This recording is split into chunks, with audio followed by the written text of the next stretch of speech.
Hey, what is up everyone? So Season 17 is finally here, and while I know a lot of people aren't too excited about this update, there's a good amount for us to go over for today's video. And like we do with every monthly update, we're going to go through the patch notes and talk about everything you need to know about this month's update. So obviously the biggest thing with this month's update is the arrival of the Smugglers League. They have 6 new hideouts across the Sea of Thieves, 2 in all the main regions, so the Devil's Roar didn't get anything this time. Maybe we'll see something for the Devil's Roar update in Season 18. However, if you need help finding those different hideouts, definitely check out the video that I did earlier today that goes over where to find all those. That video might be pretty helpful for the next thing we're talking about, which is the Smuggler's Route Run voyage, which I went in depth about in another video, so I'm not going to spend too much time on this. However, there's basically 2 different voyages that you can get for this, an on-demand voyage or a message in a bottle voyage. The message in the bottle voyages are going to be a little bit less intensive. They'll give you the Smuggler Run rewards, but you won't have to go to the 2 hideouts that are marked on the map for everyone to see. You basically can go anywhere you want. The Route Run voyage, though, is going to be marked on the map and is going to be somewhat of a difficult challenge to do. And just to keep in mind, this voyage is only available in high seas. Now, the thing that I think everyone knows about Season 17 already, which is the black powder barrels. What you might not know is some specifics about it, so let's go into detail a little bit on that. So black powder barrels is a powerful new explosive item that can only be sold to the smugglers at their hideouts. This barrel is held upright, making it an easier target, but it's also reinforced for increased durability. This barrel will show visual signs of damage before it explodes, doing more damage than a stronghold keg and a considerably wider blast radius. And I've seen this in action. It's pretty big, so definitely be careful carrying this on your ship. Each black powder barrel has a long 10-second fuse, allowing for more devious traps to be laid. Now, this is going to be good if you're trying to, board a ship and set it down and then run away. It gives you a little bit more time to get away from the blast radius, but I will say it also gives the potential for your opponent to grab it and then unfuse it, essentially. So keep that in mind. It might make kegging a little bit harder if the person's on the ship there with you. Next up, the skeleton ships have gotten an update, so the skeleton ships have recovered valuable Smuggler League treasure items and weapons, and are now stockpiling them on board in addition to their normal rewards. Skeleton ships are now guaranteed to have a black powder barrel aboard, with a high chance of rare items like the exotic rum crates, a skull of Siren Song, and an Ashen Wind skull. All roaming and ambushing skeleton ships encountered on the seas contain these new Smuggler League treasures, while the skeleton fleets will remain unchanged. So, skeleton ships are probably going to be the easiest thing for you to do during Season 17, especially if you're trying to get some accommodations for certain treasure items to be sold. So, this would probably be something you want to keep an eye out for, because all it takes is a few cannon shots to hit that black powder barrel, and that skeleton ship's done for. Something else that was updated this month was the shipwrecks. So crews setting sail may now discover these smuggling vessels sunk while transporting their precious cargo. While these wrecks are rarer than traditional shipwrecks, their rewards are worth the detour.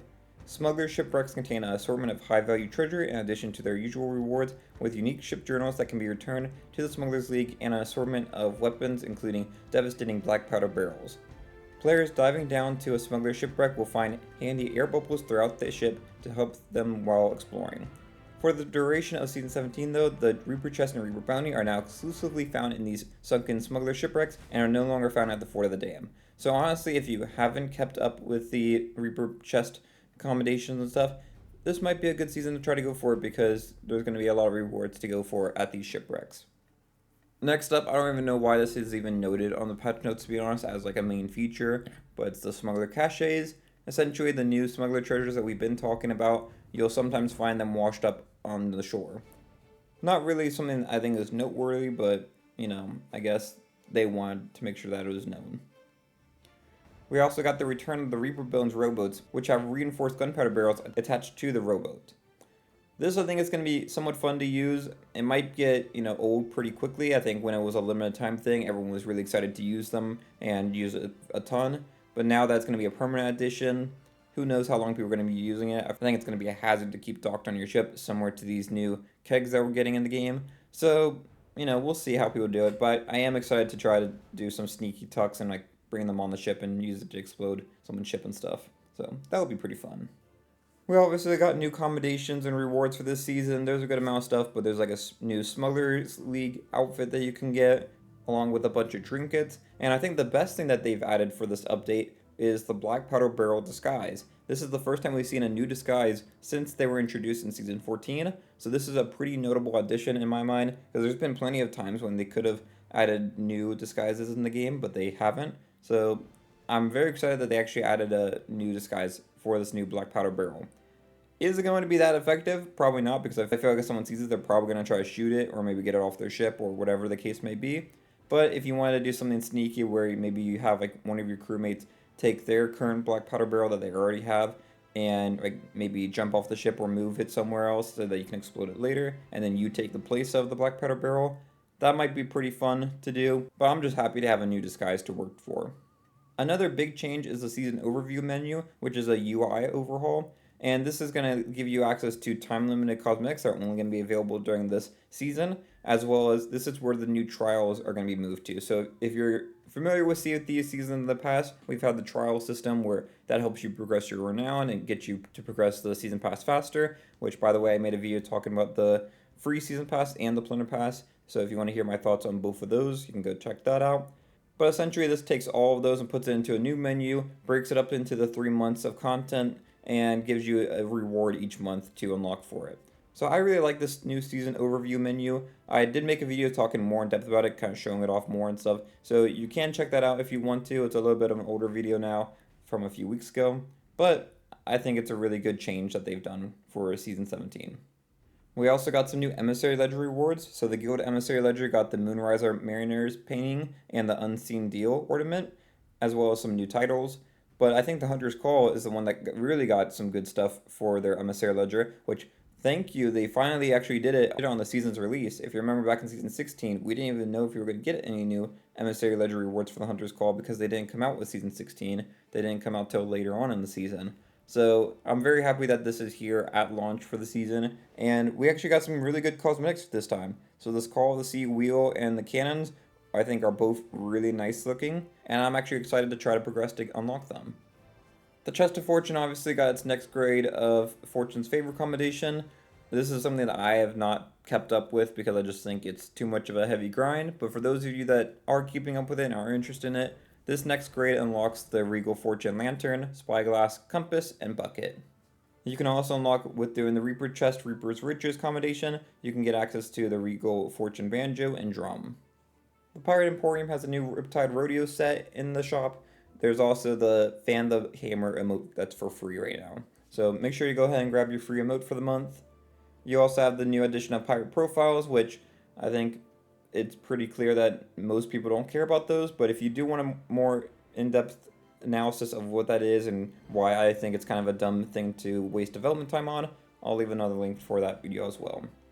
There's a whole bunch of stuff for Rare's 40th anniversary, and I know I'm kind of sounding like a broken record right now, but I did make a video talking about this. However, I'll quickly run through what they are doing for the 40th anniversary, at least for this first update, which is currently you can get a login bonus for the Rare Ruby eye patch, so that's available up until September 1st. So basically through the rest of the month, you can just log in to Sea of Thieves and you'll be able to get that. The Outpost stock also has some new stuff to celebrate, so you can get the Ruby Celebration eyeshadow, lipstick, and makeup, along with the red buckled boots, red sailor bandana, and red stitched shirt. None of these cosmetics in the Outpost shop are that exciting to me. I've already seen what they look like. I don't think they're anything too impressive. I think they could have done a bit better, but if you're interested, there's some new Outpost stock for the 40th anniversary there. The Pirate Emporium is getting, on September's update, the Ruby Reaper's Mark sale, and this is going to be a time-limited sale. Now, they might bring it back in the future. They said that the other Reaper's Mark sale was time-limited as well. However, I do feel like this might be a little bit more special and time-limited just for this anniversary, so it's probably going to be something that I'm going to buy. I think it looks really good, but keep in mind that it's only going to be there for a limited time.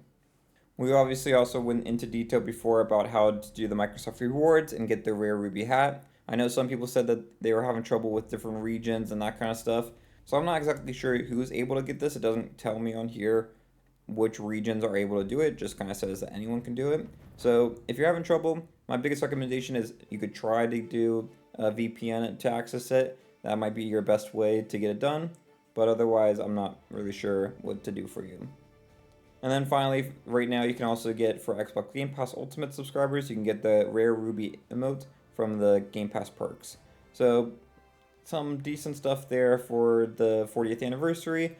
They didn't really mention it in this section of the patch notes, but But the Plunder Pass for this season is also themed for the 40th anniversary, and I went into depth about that. I think it's actually one of the better Plunder Passes that we've ever gotten. Pretty good video to watch over there, I think. The Outpost shops also got the Season 10 cosmetics back in the shop, so some of those that if you might have missed from Season 10, stuff like the Intrepid Explorer clothing set, the Sovereign Ship crest, Marina's Tribute tattoo are all available in the Outpost shops now. Moving on, let's get into some gameplay improvements. So there's been improved controller keybinds. So now players on controller now have the ability to use separate keybinds for a range of actions. These actions can now be customized independently or share a button, secondary and swap weapons, secondary interact and reload, and primary interact and reload. These keybinds can be customized in the controller settings menu with the default remaining as Y on Xbox controller and triangle on the DualSense controller, and can be set to default at any time. Now, I don't really know how this is going to change my controller guide video that I've made, where I kind of go into like how I set up my controller. This might not change anything, but I will take a look at it eventually, and maybe we'll do an update to that video if, there's anything significant from these new controller keybinds. Moving on, there's cross-region matchmaking improvements. So following the release of cross-region matchmaking back in Season 16, players now have the choice to opt out of this feature and return to only matchmaking within their home region. So good change there. Players are free to change the setting either in the front end settings or in-game during a session, and this will take effect when the next attempt to matchmake into an experience such as faction battle, voyage, entering the tunnels of the dam for a tall tale, or scuttling a ship happens. They've also added support for additional regions to be added to this feature, so France, South Africa, and India, which should be providing lower latency servers for playing in those regions. So all good things around, I think, if you're someone that's, around the world playing Sea of Thieves. So, good stuff there. There's been other performance improvements following the prior rebuild of the sloop, brigantine, and galleon. This update now allows the game client to utilize the system to smooth out how other ships are loaded when approaching them at a distance, stabilizing frame rates while sailing. There's also been some changes to hit registration improvements for animals. So players attacking various animals like chickens and pigs with melee attacks will now experience improved hit registration, dealing more consistent damage to targets. There's been changes to the Search for Ancient Secrets voyage notifications, so players who have had their Scroll of the Banish stolen by a rival crew will no longer be notified with a pop-up notification. This ensures consistency with how stolen items are handled across the wider experience. Good change. I didn't even know that they were notified if it was stolen, so definitely a good change there. Finally, there's the Devil's Roar balancing, so further improvements have been made to the volcanoes, ensuring that players caught on an island about to erupt can more particularly plan their escape. After a volcano starts to smoke, the time before it erupts has now been reduced slightly as a result. So I feel like all these Devil Roar changes are definitely in place to start getting ready for Season 18's Devil Roar revamp, or whatever they're planning to do with that. It seems to me that they're making the Devil's Roar a little bit too easy. I kind of liked the Devil's Roar before, where it was a little bit more of a challenge. It's supposed to be more for experienced players, and it also gave you a little bit of protection because of the difficulty. It made it so that not too many people wanted to go out into that region in general, which made it kind of a safer place to go do voyages and that kind of stuff. So with these changes, yes, it would be nice if you do like spending time in that region. It also won't be nice because now it kind of encourages more people to be over there and makes it a little bit more dangerous. So it's a bit of a catch-22 with that one. Later on this month, we're going to have the community weekend for Season 17, and that's going to be running from August 30th to September 1st. And this is going to see the return of the picture walls, pop-up plunder, and all that stuff that you're used to. The community emissary grade is going to be returning. There will be Twitch drops. All that kind of stuff is going to be back for that. And overall, there was a bunch of bug fixes for this update, so we'll have to wait and see when we get into the game if it actually feels significantly improved. But that kind of covers everything that you need to know about this month's update. If you found this video helpful, it'd be great if you hit the like and subscribed. And let me know in the comments below, what do you think about this update and what are you most excited to go try out first? That's all I have for today's update. Thanks for watching, and I'll see y'all next time. Bye, y'all.